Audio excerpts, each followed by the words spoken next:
రేపల్లి మండలంలో జరిగిన ట్రాక్టర్ ప్రమాదంలో గాయపడి చికిత్స పొందుతున్న క్షతగాత్రులను మాజీ మంత్రి ఆలపాటి రాజేంద్ర ప్రసాద్ పరామర్శించారు. తెనాలి ప్రభుత్వ వైద్యశాలలో వారిని పరామర్శించి వివరాలు తెలుసుకున్నారు. ట్రాక్టర్ ప్రమాదంలో గాయపడి చికిత్స పొందుతున్న కొల్లిపర్ మండలం దావులూరుపాలెం గ్రామానికి చెందిన క్షతగాత్రులను ఆలపాటి రాజేంద్ర ప్రసాద్ శనివారం పరామర్శించారు. తెనాలి జిల్లా ప్రభుత్వ వైద్యశాలలో క్షతగాత్రులను పరామర్శించి వారికి అందుతున్న వైద్య సేవలను గురించి వైద్యశాల అధికారులు అడిగి తెలుసుకున్నారు. వైద్యశాలలో బాధితులకు మెరుగైన వైద్య సేవలు అందిస్తున్నామని, వారి ప్రాణాలకు ఎటువంటి ప్రమాదం లేదని వైద్యులు తెలిపారు.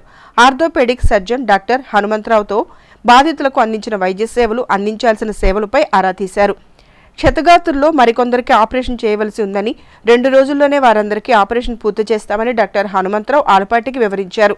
ఆలపాటితో పాటు మండల తెలుగుదేశం పార్టీ అధ్యక్షుడు కేసన కోటేశ్వరరావు, దావులూరుపాలెం గ్రామ పార్టీ నాయకులు, పలువురు టీడీపీ నాయకులు, కార్యకర్తలు పాల్గొన్నారు.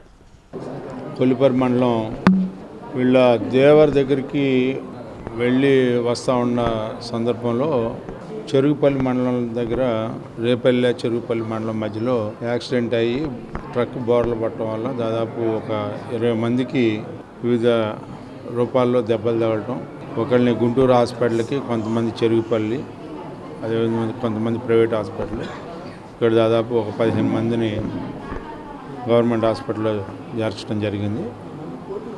వీళ్ళందరికీ కూడా వెంటనే చికిత్స రాత్రి నుంచే చేయటం, ఈరోజు కొంతమందికి ఆపరేషన్స్ చేయాల్సి వస్తే కొంతమంది చేశారు. మిగతా వాళ్ళు ఇంకో 3కి సోమవారం నాడు చేస్తారు. అందరికీ కూడా వెంటనే చికిత్స చేయిస్తూ ఉన్నాం. అందరూ కూడా కోలుకుంటారు. ఎవరికి కూడా ఫ్రాక్చర్స్ అయినాయి కానీ మేజర్ ప్రాబ్లమ్స్ ఏం లేవు. ఏమన్నా కూడా వెంటనే రెక్టిఫై చేయమని చెప్పి డాక్టర్స్కి వీళ్ళందరికీ సూచనలు ఇవ్వడం జరిగింది.